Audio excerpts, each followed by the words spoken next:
Bismillahirrahmanirrahim. Assalamualaikum warahmatullahi wabarakatuh. Ya, alhamdulillahirabbil alamin wassalatu wassalamu ala asyrofil anbiya'i wal mursalin wa ala alihi washabihi ajmain. Alhamdulillah anak-anakku semuanya, ketemu lagi dengan Ustadz Yudi.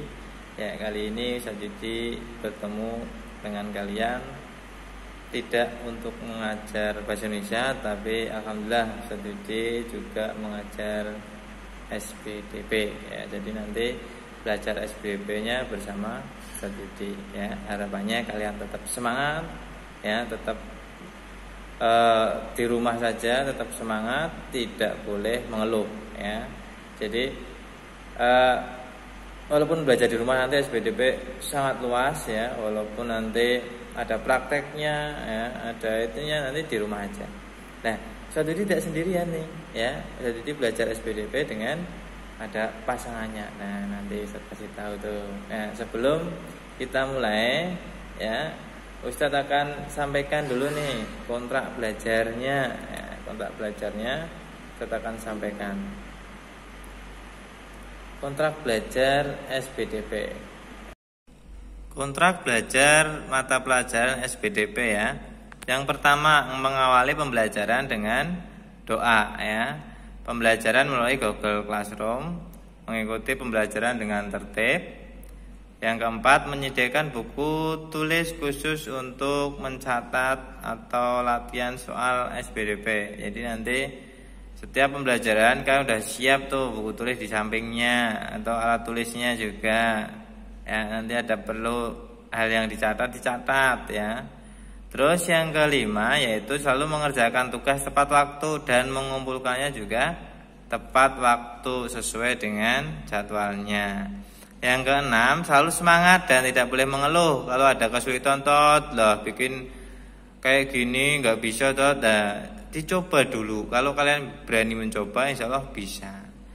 Nah, yang ketujuh yaitu apabila ada kesulitan baru ditanyakan tuh sama ustadz atau ustadzahnya. Ya, nanti kita bersama nih Ustazah Sulistriani. Jadi nanti Ustazah Sulis juga mengajar bahasa Indonesia, juga SPDP bersama Ustadz Yudi sama ya. Nah, selanjutnya silahkan untuk perkenalan terlebih dahulu. Bismillahirrahmanirrahim. Assalamualaikum warahmatullahi wabarakatuh. Bagaimana kabarnya anak-anakku yang soleh dan solehah? Siap belajar di kelas 6? Ya, sudah kenal dengan Ustazah kan? Ustazah Sulis juga akan mengajar SPDP di kelas 6. Semangat ya, semoga nilainya kalian semuanya bagus. Assalamualaikum warahmatullahi wabarakatuh.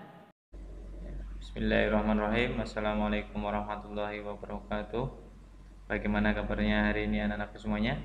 Insya Allah ya, semoga kalian tetap sehat, tetap semangat walaupun belajar di rumah. Ya, anak-anak semuanya, untuk perkenalan sudah, jadi kita mulai pembelajaran SPDP yaitu mengenal patung.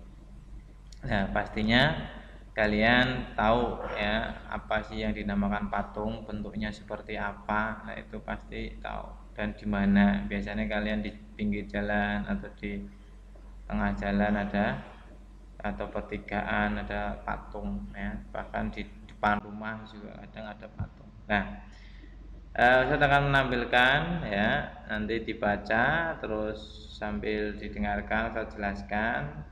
Kalau ada hal yang penting nanti dicatat seperti itu ya. Mengenal patung. Jadi apa itu patung? Nah, maksudnya sih apa patung? Sebentar ya. Nah, kalian kalau pernah ke suatu tempat ya, candi atau di Jogja itu ada juga itu patung banyak banget ya. Nah, patung merupakan karya seni ya, yang dihasilkan dari pemaparan ekspresi ya, jadi gagasan. Jadi ada yang buat ya, jadi ada yang membuat sesuai dengan pikirannya masing-masing. Nah, kalian pun juga bisa nanti ya kalau mau praktek bikin patung ya. Nah, fungsi patung untuk apa? Nah, fungsi patung yang pertama sebagai patung religi. Ya, patung religi. Apa itu patung religi? Ya, seperti patung di Bali ya, banyak patung yang buat kepercayaan orang sana itu sebagai ya, ibadah atau perantara. Nah, sekarang yang kedua, patung monumen. Patung monumen ini seperti yang kalian lihat, ya, monumen Jenderal Sudirman misalnya, atau monumen-monumen lain ya. Yang ketiga yaitu patung arsitektur, yaitu sebuah arsitektur perencanaan ya. Buat patung untuk desainnya seperti apa. Yang keempat yaitu patung dekorasi, untuk memperindah suatu tempat atau suatu ruangan, dekorasi. Yang berikutnya yaitu patung seni ya, berbentuknya macam-macam, tergantung seninya seperti apa. Yang terakhir yaitu fungsi patung sebagai kerajinan ya, suatu kerajinan kayak yang di Jepara itu kerajinan patung. Nah, bahan dan alat membuat patung berbahan lunak. Jadi ada patung dari bahan lunak, yaitu bahan lunak. Yang pertama bisa berupa sabun padat ya, sabun batangan itu bisa juga. Sabun padat itu bisa dibuat untuk patung. Yang kedua yaitu plastisin ya. Plastisin bisa dicari di sebuah toko. Yang berikutnya yaitu tanah liat, yang gampang nih ya, tanah liat dicari. Nah, teknik-teknik untuk membuat patung dari bahan lunak yaitu berbagai macam teknik ya. Tekniknya, kalau kamu punya sabun di rumah, sabun batangan, bisa dibuat pakai karter atau pakai alat, yaitu teknik yang pertama ukir. Nah, teknik membuat patung dengan mengukir menggunakan bucir. Bucir ini alat ya, kayak kalau kalian tahu alat untuk mengerok kelapa lah, itu kelapa muda yang dikerok lah, itu kayak seperti, hampir sama seperti itu. Teknik cetak atau tekan, yaitu ada cetakan ya, dimana cetakan itu sudah berbentuk suatu cetakan, terus kalian bisa tekan, kayak kalian membuat sebuah roti ya. Nah, seperti itu. Yang berikutnya yaitu teknik membentuk langsung ya, teknik membuat patung dengan membentuk langsung di atas meja buta. Nah, itu. Ini contoh alat membuat patung lunak, yaitu bucir, bentuknya seperti itu ya, bermacam-macam bentuk. Terus ini adalah cetakan. Nah, tergantung cetakannya mau berbentuk seperti apa. Yang berikutnya yaitu meja putar. Meja putar ini ya, kalau di itu bisa pernah kalian lihat ya. Sekarang bahan dan alat membuat patung berbahan keras. Teknik memahat ya, dilakukan dengan cara menoreh, melubangi ya, jadi mengurangi, mencungkil pada bahan keras. Contoh ya, kamu pernah lihat candi itu ya, itu bahannya dari apa? Nah, itu dari batu ya, dari batu diukir, dipahat ya, atau dilubangin. Nah, bahan yang kedua yaitu kayu. Jadi kayu ukir-ukiran atau bentuk patung juga banyak. Terus juga batu marmer, ini batu marmer, batu yang halus ya.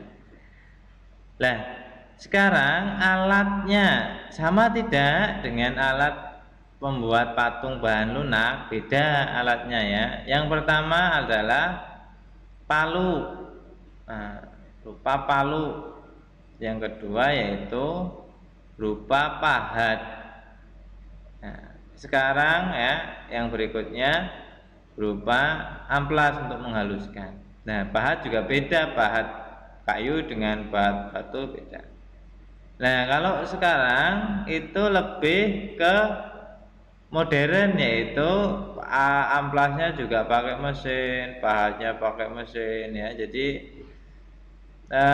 lebih mudah kalau zaman sekarang seperti itu.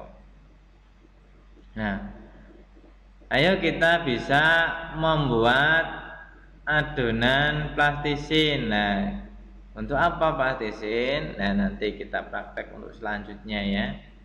Nah, plastisin itu gimana sih caranya? Gampang ya, bahan-bahannya ada di rumah semuanya. Jadi nanti kita bisa praktek. Nah, tapi nanti pertemuan berikutnya. Terima kasih dari Ustadz, semoga bermanfaat. Sampai jumpa ya, sampai ketemu di pertemuan berikutnya. Mohon maaf.